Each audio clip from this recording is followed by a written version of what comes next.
வசந்த் தொலைக்காட்சி நேயர்களுக்கு வணக்கம். சிகரம் தொடு நிகழ்ச்சி மூலமா உங்க எல்லாரையும் சந்திக்கிறதுல ரொம்பவே சந்தோஷம். ஒவ்வொரு வீட்லயும் யாராவது ஒருத்தருக்கு ஏதாவது ஒரு சின்ன விஷயத்தையாவது கண்டுபிடிக்கணும் அப்படிங்கிற ஆர்வம் இருக்கும். கூடவே தொழில்நுட்ப அறிவும் விஞ்ஞான அறிவும் இருந்ததுன்னா கட்டாயமா நீங்களும் ஒரு விஞ்ஞானி தான்.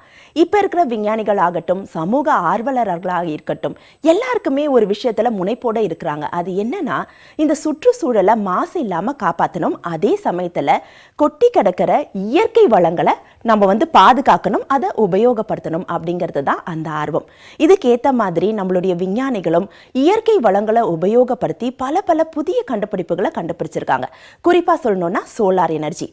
இந்தியாவை பொறுத்த வரைக்கும், ஏன் தமிழ்நாட்டை பொறுத்த வரைக்கும் கிட்டத்தட்ட 9 மாதங்களுக்கு நம்மளுக்கு சோலார் எனர்ஜி ரொம்பவே நிறைவாக கிடைக்குது. அதனால இதை பயன்படுத்தி பல புதிய கண்டுபிடிப்புகளை நம்ம விஞ்ஞானிகள் கண்டுபிடிச்சிருக்காங்க.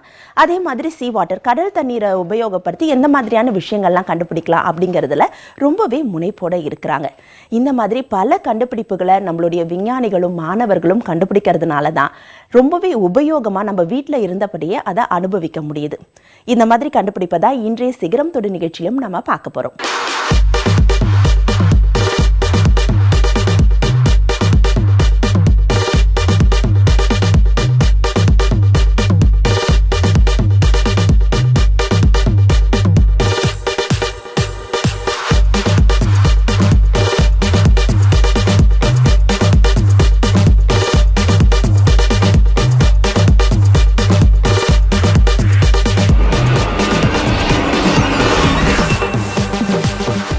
முதலாவதா நாம பார்க்க இருக்கிறது என்னன்னு பார்த்தீங்கன்னா, ஃபேக்டரி சம்பந்தப்பட்ட ஒரு கண்டுபிடிப்பு தான்.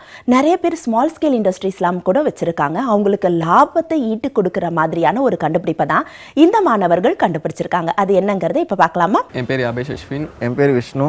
நான் எஸ்ஏ இன்ஜினியரிங் காலேஜில் ஃபைனல் இயர் மெக்கானிக்கல் இன்ஜினியரிங் படிக்கிறேன். நாங்கள் பண்ணியிருக்க ப்ராஜெக்ட் பேர் பார்த்தீங்கன்னா design and fabrication of mist generator for orthogonal machining.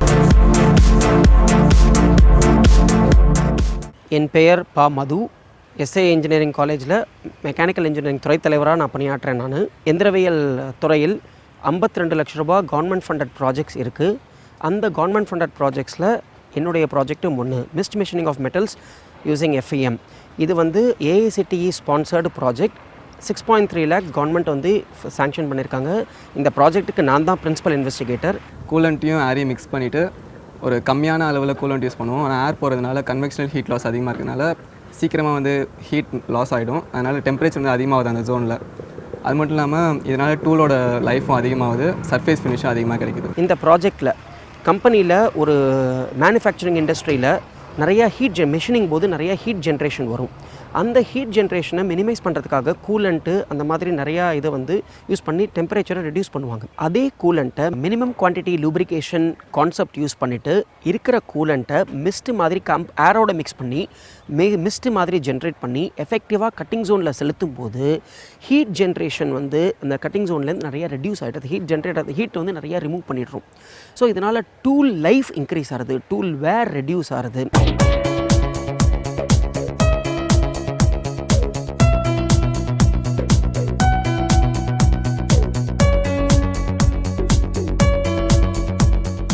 கம்பெனியில் இதே மாதிரி மிஷினிங் ஆப்ரேஷன் போது கூலண்ட்டு ஃப்ளட்டிங் டைப்பில் செலுத்தும் போது வச்சுக்கோங்களேன், அடிக்கடி டூலை ரீப்ளேஸ் பண்ணுறாங்க, டூல் வேர் வருதுன்னு.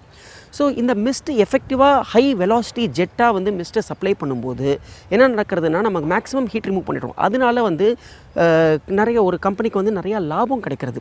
இன் டர்ம்ஸ் ஆஃப் க்ரோர்ஸ் நிறையா லாபம். ஏன்னா அடிக்கடி டூலை ரீப்ளேஸ் பண்ண வேண்டிய அவசியம் இல்லாமல் ஏற்படுறது. ஸோ ஒரு மாஸ் ப்ரொடக்ஷன் கம்பெனியில் ஒரு ஷிஃப்ட்டில் நிறையா காம்பனன்ட்ஸ் இதே மாதிரி மேனுஃபேக்சரிங் பண்ணுறாங்க, மிஷினிங் பண்ணுறாங்க. அதில் நிறைய ஹீட் ஜென்ரேஷன் இட் இஸ் தேர்.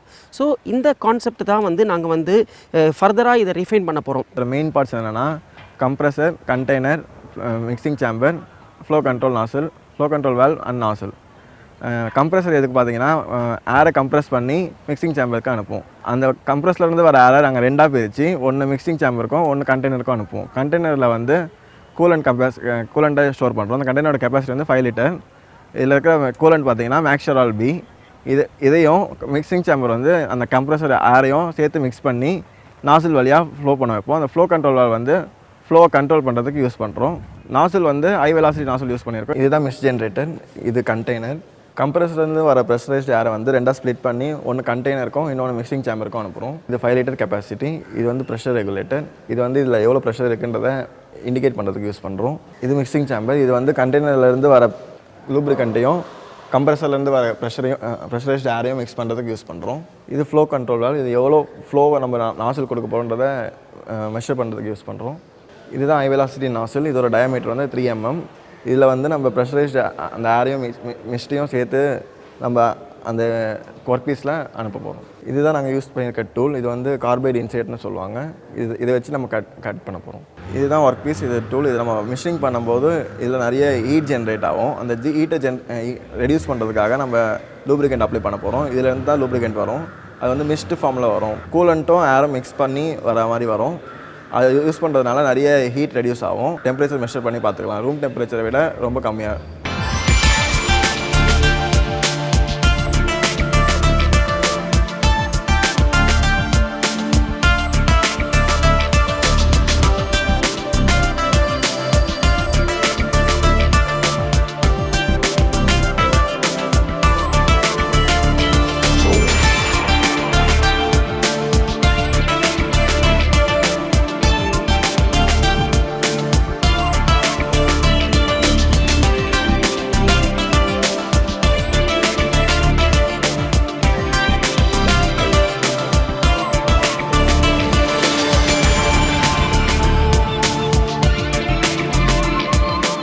இந்த ப்ராஜெக்ட் வந்து கம்பெனிக்கு யூஸ் பண்ணும்போது நிறையா லாபம் கிடைக்கிறது, நிறையா பயன் கிடைக்கிறது.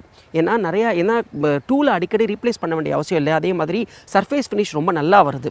ஸோ அதுதான் இந்த மெயின் ப்ராஜெக்டுடைய யூசேஜ். நிச்சயமா எல்லாருக்கும் லாபத்தை ஈட்டு கொடுக்குற மாதிரி இருக்கிற இந்த கண்டுபிடிப்பை கண்டுபிடித்த மாணவர்கள் பாராட்டுதலுக்கு உரியவர்கள் தான். சிகரம் தொடு நிகழ்ச்சியில் இன்னும் பல கண்டுபிடிப்புகள் காத்திருக்கு. அதுக்கு முன்னாடி ஒரு சின்ன பிரேக்.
வெல்கம் பேக் டு சிகரம் தொடு. அடுத்ததா சிகரம் தொடு நிகழ்ச்சியில் நாம பார்க்க இருக்கிற கண்டுபிடிப்பு என்னன்னு பார்த்தீங்கன்னா ஃப்ரிக்ஷன் வெல்டிங். நம்ம சில ஃபேக்ட்ரிஸ்லையோ இல்லை கம்பெனிஸ்லையோ இல்லை பட்டறைகளில் கூட பார்த்துருப்போம். நிறைய பேர் கண்ணாடி அணிஞ்சிக்கிட்டு வெல்டிங் பண்ணிட்டு இருப்பாங்க. இது வந்து அவங்க முகத்தில் அந்த நெருப்பு படாமல் இருக்கிறதுக்கு ஹெல்ப்ஃபுல்லாக இருக்குமே தவிர அந்த புகையை அவங்க சுவாசிக்காமல் இருக்கவே முடியாது. இந்த புகையை சுவாசிக்காமல் இருக்கணும் அப்படின்னா என்ன பண்ணலாம் அப்படின்னு யோசிச்ச இந்த மாணவர்கள் ஃப்ரிக்ஷன் வெல்டிங் அப்படிங்கிற ஒரு புது கண்டுபிடிப்பை கண்டுபிடிச்சிருக்காங்க. அதை தான் நாம் இப்போ பார்க்க போகிறோம். என்னுடைய பெயர் வி ஜெய்கணேஷ். நான் எஸ்ஏ காலேஜில் மெக்கானிக்கல் பொறியியல் துறையில் பேராசிரியராக ஒர்க் பண்ணுறேன். நாங்கள் இந்த புதிய தொழில்நுட்பத்தை ஒன்று இன்ட்ரடியூஸ் பண்ண போகிறோம். இது என்னென்னா, இந்த வெல்டிங் துறையில் இருக்கிற அத்தனை பேருடைய சுவாசத்தையும் கட்டுப்படுத்தக்கூடிய ஒரு ப்ராசஸாக இது இருக்குது. இந்த ப்ராசஸ் புகை இல்லாமல் இருக்கிறதுனால இதுக்கு நாங்கள் எக்கோ ஃப்ரெண்ட்லி வெல்டிங் அப்படின்னு சொல்லி நாங்கள் பேர் வச்சுருக்கோம்.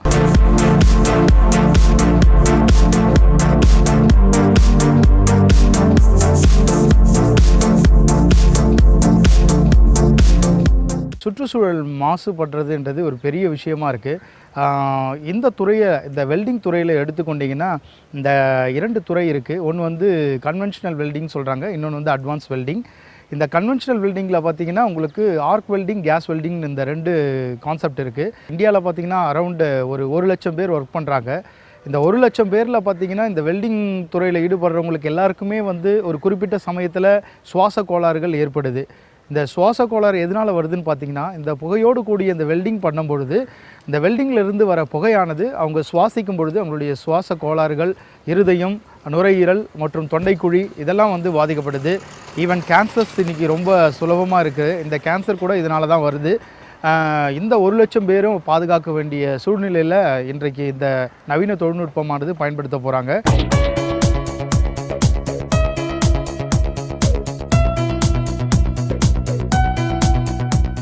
இதில் என்ன ஆகுதுன்னா, இது வந்து ட்ரெடிஷ்னல் வெல்டிங்கை விட ஒரு அட்வான்ஸ்டு வெல்டிங்காக காணப்படுது. என்னென்னா, இந்த வெல்டிங்கில் பார்த்தீங்கன்னா உங்களுக்கு புகை வராது. சுற்றுச்சூழல் பாதிக்காத வண்ணம் இந்த வெல்டிங் வந்து நாங்கள் கண்டக்ட் பண்ணுறோம். ஒர்க் பீஸ் வந்து நம்ம ஃபிக்சரில் நம்ம டைட்டாக ஃபிக்ஸ் பண்ணிடணும். இது வந்து கிட்டத்தட்ட ஒரு மில்லிங் மிஷின் மாதிரி இருக்கும். ஆனால் இந்த மில்லிங் மிஷினில் நம்ம அந்த ஸ்பிண்டில்லேருந்து வர அழுத்தம் தரக்கூடிய அந்த ஆக்சியல் ஃபோர்ஸை நம்ம கொடுத்து இந்த டூல் வந்து என்ன பண்ணுறோன்னா, நாங்கள் HSS இல்லைனா வந்து HCR குரோமியம் ஸ்டீல் யூஸ் பண்ணுறோம். இந்த ஸ்டீலை யூஸ் பண்ணி நம்ம பின் டயாமீட்டர் தயாரிக்கிறோம். இந்த பின் டயாமீட்டரில் வந்து பார்த்திங்கன்னா, சப்போஸ் நீங்கள் வந்து ஒரு 5 mm பிளேட்டை வெல்டு பண்ணோன்னா உங்களுக்கு வந்து அந்த பின் டயாமீட்டர் வந்து லென்த் வந்து 4.7 இல்லைனா 4.8 இருக்கணும். இந்த 4.8 உள்ள இந்த பின்னை வந்து நம்ம வந்து அந்த 5.5 mm திக்னஸ் உள்ள பிளேட்டில் பெனட்ரேட் பண்ணி ரொட்டேஷன் பண்ணி நம்ம கொடுக்கும் பொழுது ஃப்ரிக்ஷனல் ஹீட் டெவலப் ஆகும். ஃப்ரிக்ஷனல் ஹீட் டெவலப் ஆகி இந்த வெல்டிங் முறையை வந்து இந்த 2 பிளேட்டையும் வந்து நம்ம இணைக்கிறோம். ஃபாரின் கண்ட்ரிஸ் எடுத்திங்கன்னா இந்த ப்ராசஸ் மூலமாக வந்து நிறைய வந்து அப்ளிகேஷன்ஸ் ரிலேட்டடாக வந்து ப்ராஜெக்ட்ஸ் பண்ண ஆரம்பிச்சிட்டாங்க. ஃபார் எக்ஸாம்பிள் நியூக்ளியர் பவர் ப்ராஜெக்ட்ஸில் இந்த வெல்டிங் யூஸ் பண்ணுறாங்க, கப்பல் துறையில் யூஸ் பண்ணுறாங்க. அது மாத்திரம் இல்லாமல் உங்களுக்கு வந்து இந்த புல்லட் ட்ரெயின்ஸ்லாம் வந்து பார்த்திங்கன்னா டிஃப்ரெண்ட் ஷேப்ஸில் இருக்கும். அந்த வித்தியாசமான ப்ரொஃபைல்ஸை வந்து காம்ப்ளிகேட்டடான இருக்கிற மெட்டீரியலை யூஸ் பண்ணி இவங்க வந்து இந்த மாதிரி வெல்டிங் பண்ணுறாங்க. இந்த வெல்டிங்கில் வந்து நம்ம வெறும் அலுமினியம் மாத்திரமல்ல, நம்ம வந்து என்னென்னா காப்பர் அலாய்ஸ் பண்ணலாம். காப்பரையும் வெல்டியும் வெவ்வேறு உருகுநிலை கொண்ட 2 பீஸையும் வந்து ஒர்க் பீஸை வந்து நம்ம வெல்டு பண்ண முடியும். இது வந்து இந்த ப்ராசஸில் இருக்கிறதான ஒரு முக்கியமான ஒரு பேராமீட்டர். இது தவிர்த்து நம்ம என்ன பண்ணலான்னா, நம்ம வந்து அலுமினியம் ஜாயின் பண்ணலாம். சிமிலர்னு சொல்லக்கூடிய வித்தியாசமான ஒரு வெல்டிங் முறையை வந்து நம்ம இதில் ஃபாலோ பண்ணுறோம். ஏன்னா காப்பர்னு எடுத்துட்டிங்கன்னா அதில் ஒரு உருக்கு நிலை இருக்கும், அலுமினியம் எடுத்துட்டிங்கன்னா அதில் வேறு ஒரு உருக்கு நிலை இருக்கும். இப்படி வெவ்வேறான உருக்கு நிலை கொண்ட 2 பிளேட்டையும் கூட நம்ம என்ன பண்ணலான்னா வெல்டு பண்ண முடியும். அது இந்த ப்ராசஸ்னுடைய ஒரு தனி சிறப்பு. இப்போ நான் இந்த மெயின் ஃப்ரிக்ஷன் ஸ்டிர் வெல்டிங்கான மெயின் ஆன் பண்ணுறேன். அடுத்ததான் நான் இந்த என்டையர் மிஷினுடைய கண்ட்ரோல் பேன் சுவிட்சையை நான் ஆன் பண்ண போகிறேன். இப்போ எல்லா மிஷினுக்கும் எமர்ஜென்சி சுவிட்சுன்னு இருக்கும், அதை ஃபஸ்ட்டு ரிலீஸ் பண்ணணும். அடுத்ததாக பவர் ஆன் கொடுக்கணும். பவர் ஆன் கொடுத்தோடனே உங்களுக்கு எல்லாமே ஆன் ஆகிருக்கும். அடுத்ததாக ஹைட்ராலிக் பவர் பாய்க்கின்ற ஒரு சுவிட்சை ஆன் பண்ணணும். அடுத்தது ஸ்பிண்டில் ஆனை வந்து நம்ம ஆன் பண்ண போகிறோம். இதில் வந்து பார்த்திங்கன்னா உங்களுக்கு சில ஐசி சர்க்கியூட்ஸும் இதில் வந்து சில சிப்ஸும் இருக்குது. ஏன்னா இது முற்றிலுமாக சென்சார் வந்து பேஸ் பண்ணி நடத்துறதுனால இந்த ஹைட்ராலிக் பவர் பேக்கில் ஒரு 4 சென்சார் இருக்குது. அது மாத்திரம் இல்லாமல் இந்த டேபிளில் பார்த்திங்கன்னா 2 சென்சார் இருக்குது. கூட வந்து பார்த்திங்கன்னா அந்த டேபிளுக்கு பின்னாடி வந்து நம்ம டூலை வந்து அரேஞ்ச் பண்ணுற இடத்துல ஒரு சென்சார் இருக்குது. மிஷினோடைய என்டையர் சர்வோ சிஸ்டம் இதில் இருக்குது. இந்த சர்வோ சிஸ்டத்துலேருந்து தான் இந்த ஆயில் வந்து இந்த சென்சார் மூலமாக ஆன் ஆகி இந்த பைப் வழியாக வந்து கனெக்ஷன்ஸ் போகுது டிஃப்ரெண்ட் மிஷின்ஸ்க்கு. இதில் பார்த்தீங்கன்னா உங்களுக்கு Z ஆக்சிஸ் ப்ரெஷர் இருக்கும், X ஆக்சிஸ் ப்ரெஷர் இருக்கும் அண்ட் சிஸ்டம் ப்ரெஷர் இருக்கும். இந்த 3 ப்ரெஷரையும் சரியான விதத்தில் நம்ம செட் பண்ணிவிட்டு தென் நம்ம வெல்டிங் பண்ண போகிறோம். எக்ஸாம்பிள் நாங்கள் 100 mm உள்ள ஒரு ஒர்க் பீஸை வந்து நம்ம வெல்டு பண்ணோம்னா அந்த 100 mm வந்து ஆட்டோமேட்டிக்காக மூவ் ஆகிறதுக்காக நாங்கள் இந்த டெக்னிக்கல் ஸ்பெசிஃபிகேஷனை நாங்கள் ப்ரோக்ராமை எழுதியிருக்கோம். அது மாத்திரம் இல்லாமல் இந்த டூல் வந்து ரொம்ப முக்கியமான ஒரு காம்பனண்ட் இந்த வெல்டிங்கில். ஏன்னா இந்த டூலுடைய ஷோல்டர் டயாமீட்டர் வந்து நாங்கள் 20 mm வச்சுருக்கோம் அண்டு 30 mm வந்து லென்த்தில் வச்சுருக்கோம். இந்த டேப்பரில் வந்து இந்த டூலை ஃபிக்ஸ் பண்ணிவிட்டு அது அந்த பின் வந்து நம்ம ஒர்க் பீஸ்க்குள்ளே பெனட்ரேட் ஆகிட்டு இது வந்து குறிப்பிட்ட டிஸ்டன்ஸ் ஸ்பீடை வந்து நம்ம கண்ட்ரோல் பண்ண முடியும். இப்போது அந்த சிஸ்டம் ப்ரெஷர்லேருந்து நமக்கு இந்த ஆயில் வந்து இந்த ஸ்பிண்டில் மூலமாக கிடைக்குது. இந்த ஸ்பிண்டிலிருந்து என்ன பண்ண முடியும்னா ஃபோர்ஸாக இந்த இடத்துல ஆயில் ப்ரெஷரைஸ்டாக நம்ம சிலிண்டரில் கிடைக்கும்போது இந்த அப் டவுன் மூமெண்ட்டோடு நம்ம என்ன பண்ணுறோன்னா இந்த சிலிண்டரை வந்து நம்ம கீழே இறக்குறோம். கீழே இறக்கி இந்த ஃபிக்சரில் ஃபிக்ஸ் பண்ணப்பட்ட 2 ஒர்க் பீஸுக்கு நடுவில் என்ன பண்ணுறோம், இந்த டூலை கொண்டு போகிறோம். இந்த டூலை கொண்டு போகும்போது இப்போது இந்த டூல் வந்து இந்த 2 பீஸில் டச் ஆகிடுச்சு. இந்த ஃப்ரிக்ஷனல் மூலமாக, இந்த ஃப்ரிக்ஷனல் ஹீட் டெவலப் பண்ணுறது மூலமாக இதோடைய டூலை வந்து நம்ம ஆட்டோ மோடுக்கு போட்டுட்டு நம்ம ஆன் பண்ணும்பொழுது இந்த எக்ஸ் ஆக்சிஸ் ப்ரெஷரும் இசட் ஆக்சிஸ் ப்ரெஷரும் ஸ்லோவாக மூவ் ஆகும்போது இந்த டேபிள் வந்து உங்களுக்கு வந்து மூமெண்ட்ஸ் கொடுக்கும். இந்த டூல் வந்து இந்த ஒர்க் பீஸில் வந்து உள்ளே பெனட்ரேட் ஆகிறது மூலமாக இந்த வெல்டிங் நடைபெறுது. இந்த வெல்டிங்கில் வந்து பார்த்திங்கன்னா உங்களுக்கு இந்த மூமெண்ட்ஸ் கொடுக்கறது வந்து சர்வோ சிஸ்டம்லேருந்து வந்த ப்ரெஷரு. அதுக்கப்புறம் பார்த்திங்கன்னா இந்த ஒர்க் பீஸை வந்து ரிஜிடாக நாங்கள் வந்து ஃபிக்ஸ் பண்ணியிருக்கோம். இது ஃபிக்ஸ் பண்ணுறது வந்து ரொம்ப ஸ்ட்ராங்காக இருக்கணும். ஏன்னா இந்த டூல் வந்து இந்த ஒர்க் பீஸோட பெனட்ரேட் ஆகும்பொழுது இந்த 2 உலோகங்களும் விரிவடையாதபடிக்கு இந்த ஃபிக்சர் வந்து ஸ்ட்ராங்காக பிடிச்சிருக்கோம். இந்த பின்னில் வர ஜாயிண்ட்ஸ் வந்து அந்த டூலோட கூட உள்ளே போயிட்டு இந்த ஃப்ரிக்ஷனல் ஹீட் ப்ரொடியூஸ் பண்ணுறது மூலமாக இந்த வெல்டிங் நடைபெறுது.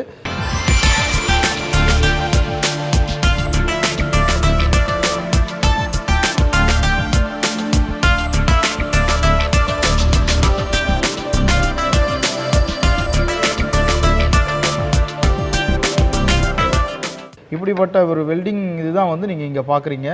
இந்த மாதிரி ஜாயின் பண்ணப்பட்ட பீஸ் வந்து பார்த்திங்கன்னா உங்களுக்கு ஆர்க் வெல்டிங்லேயும் கேஸ் வெல்டிங்லேயும் பண்ணப்பட்ட பீஸ்க்கு ஈக்குவலண்ட்டாக இருக்கும்.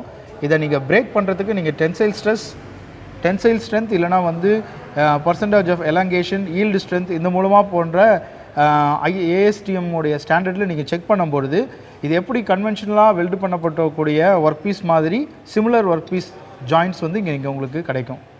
ஸோ இப்போ நாங்கள் ரீசெண்டாக வந்து இந்த பிளாஸ்டிக் உலோகங்களை ஜாயின் பண்ணிகிட்ருக்கோம். இது வந்து பாலிப்ரோபிலின் பிளாஸ்டிக்கு, இது வந்து நைலான் பிளாஸ்டிக்கு.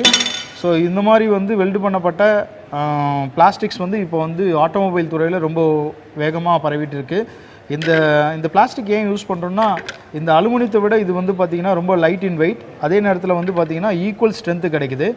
அது மாத்திரம் இல்லை, இந்த வெல்டிங் முறையில் பார்த்தீங்கன்னா நீங்கள் வந்து அலுமினியத்தையும் வேறு ஒரு உலோகத்தையும் கூட நீங்கள் மாற்றாக வெல்டு பண்ணலாம். இது வந்து இந்த முறையில் வந்து ஒரு புதிதாக்கப்பட்ட ஒரு விஞ்ஞான தொழில்நுட்பம். எப்படி இப்படி ஒரு ஆப்டிமைஸ்டு வெல்டிங்கை வந்து நம்ம உருவாக்க முடியும்னு சொன்னிங்கன்னா, ஸ்பீடு, ஃபீடு மாத்திரம் அந்த டேபிளோடைய டிஸ்டன்ஸ் மூவ் பண்ணுறது, அது மாத்திரம் இல்லாமல் ஒர்க் பீஸோடைய ஹார்ட்னஸ் ரொம்ப இம்பார்ட்டண்ட், அது மாத்திரம் இல்லாமல் டூலோடைய ஹார்ட்னஸ் ரொம்ப இம்பார்ட்டண்ட். இதன் மூலமாக வளர்ந்து வருகின்றதான இந்த வெல்டிங் துறையில் ஈடுபட்டிருக்கிறதான 1 லட்சம் வெல்டர்களுக்கு வந்து அவங்களுடைய ஹெல்த்தை வந்து பாதிக்காத வண்ணம் இந்த ப்ராசஸ் நடக்கும். ஸ்மோக் ஃப்ரீயாக இருக்கக்கூடிய இந்த ஃப்ரிக்ஷன் வெல்டிங்கை கண்டுபிடித்த இந்த மாணவர்கள் கட்டாயமாக பாராட்டுதலுக்கு உரியவர்கள் தான். இன்னும் வேறு சில கண்டுபிடிப்புகள் காத்துட்ருக்கு நம்ம சிகரம் தொடு நிகழ்ச்சியில். அதுக்கு முன்னாடி ஒரு சின்ன பிரேக்.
அடுத்ததாக நாம பார்க்க இருக்கிற கண்டுபிடிப்பு சோலார் பைக்.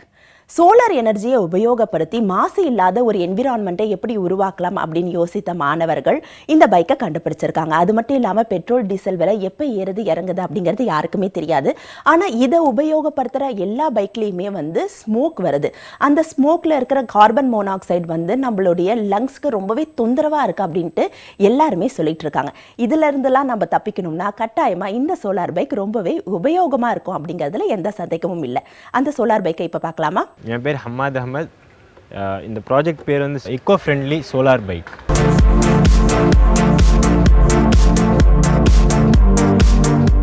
இந்த பைக் பார்த்தீங்கன்னா இது பெட்ரோலும் யூஸ் பண்ணாது, நாய்ஸ்லெஸ் அண்ட் என்ஜின்லெஸ் பைக். இது வந்து ஜென்ரலி நம்ம காலேஜ் இல்லைனா ஹாஸ்பிட்டல்ஸில் யூஸ் பண்ணலாம். இது வந்து ஒரு தடவை ஒன்ஸ் சார்ஜ் பண்ணால் 40 கிலோமீட்டர்ஸ் வரைக்கும் போகலாம். இந்த பைக் பார்த்தீங்கன்னா பியூர் அண்ட் பியூர் சோலார் பவரில் தான் போகும். சோலார் பவர் வந்து பேட்டரியில் ஸ்டோர் பண்ணிவிட்டு பேட்டரி மூலிமா மோட்டரை ரன் பண்ணிவிட்டு நம்ம இந்த பைக் ஓட்டுறது. இந்த பைக் நார்மலாக நம்ம ஸ்கூலில் இல்லைனா யூனிவர்சிட்டிஸில் இல்லைனா ஹாஸ்பிட்டல்ஸில் ஈஸியாக யூஸ் பண்ணலாம். இங்கே வந்து ஓல்ட் ஏஜ் பீப்புள் இல்லைனா காலேஜ் ஸ்டூடெண்ட்ஸ் இல்லைனா லேடிஸ் அவங்க யூஸ் பண்ணுறது ரொம்ப ஈஸியாக இருக்கும். நான் அந்த சோலார் பைக்கோடைய கைடு ரினியூவபிள் எனர்ஜியை யூஸ் பண்ணி, அதாவது நமக்கு இயற்கையாக கிடைக்கிறதான இந்த சூரிய ஒளியை பயன்படுத்தி என்ன பண்ணுறோம், நாங்கள் இந்த பைக் ரெடி பண்ணியிருக்கோம். இந்த பைக்கில் நாங்கள் சோலார் எனர்ஜியை யூஸ் பண்ணுறது மூலமாக நீங்கள் வந்து ஒரு பைசா கூட செலவில்லாமல் நீங்கள் வந்து பைக்கை ரன் பண்ண முடியும். இந்த சூரிய ஒளியிலிருந்து அதில் இருக்க எனர்ஜியை எடுத்து இந்த பேட்டரி வந்து சார்ஜ் பண்ணிக்குது. இந்த ஒரு வாட்டி நீங்கள் சார்ஜ் பண்ணும்போது இது வந்து 40 கிலோமீட்டர்ஸ் ரன் ஆகும். இந்த பைக் வந்து 2 பேர் ட்ராவல் பண்ணலாம்.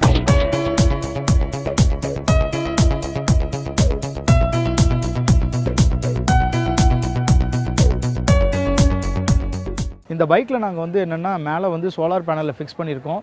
இந்த சோலார் பேனல் வந்து ஒரு ஏரோடைனமிக் மாடலில் ஃபிக்ஸ் பண்ணதுனால உங்களுக்கு வந்து உட்காந்துட்டு போகிறவருக்கு பைக் ரைடர்ஸ்க்கு வந்து பார்த்திங்கன்னா எந்த விதமான வெயிலும் இருக்காது. இது பார்த்திங்கன்னா சோலார் பேனல். சோலார் பவர் வந்து இந்த வயர் மூலியமாக இந்த பேட்டரிக்கு வந்து சார்ஜ் ஆகிருக்கு. 4 பேட்டரி இருக்குது. 4 பேட்டரி இங்கே பார்த்தீங்கன்னா ஒரு ஜங்ஷன் பாக்ஸ் இருக்குது. ஓவர் சார்ஜ் ப்ரிவெண்ட் பண்ணுறதுக்காக இங்கே ஒரு ஜங்ஷன் பாக்ஸ் வச்சுருக்கோம்.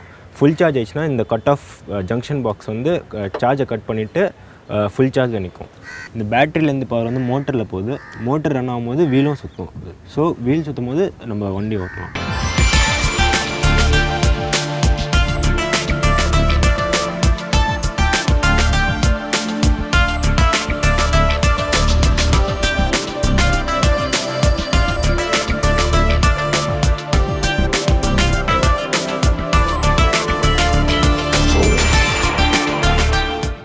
இந்த பைக்கை யூஸ் பண்ணி நீங்கள் வந்து hospitals, schools and colleges and moreover இந்த பைக்கை யூஸ் பண்ணி நீங்கள் ஹேண்டிகேப்ட் கூட நீங்கள் என்ன பண்ணலாம், இந்த பைக்கை யூஸ் பண்ணி போகலாம். நிச்சயமாக பொல்யூஷன் ஃப்ரீ என்விரான்மெண்ட்டாக இருக்கிறதுக்காக இந்த சோலார் பைக்கை கண்டுபிடித்த மாணவர்கள் பாராட்டுதலுக்கு உரியவர்கள் தான் அப்படிங்கிறதுல எந்த சந்தேகமும் இல்லை. இதே மாதிரி வேறு சில கண்டுபிடிப்புகளோட சிகரம் தொடு நிகழ்ச்சியில் உங்கள் எல்லாரையும் நான் சந்திக்கிறேன். அது வரைக்கும் வணக்கம் கூறி விடைபெறுவது மகாலட்சுமி. நன்றி, வணக்கம்.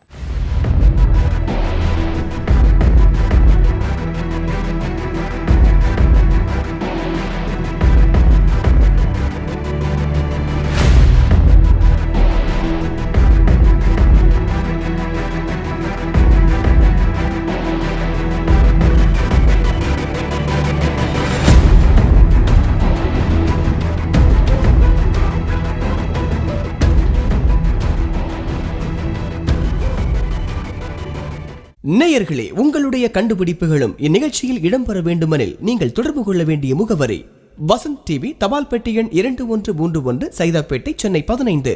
தொலைபேசி எண் 044422274337.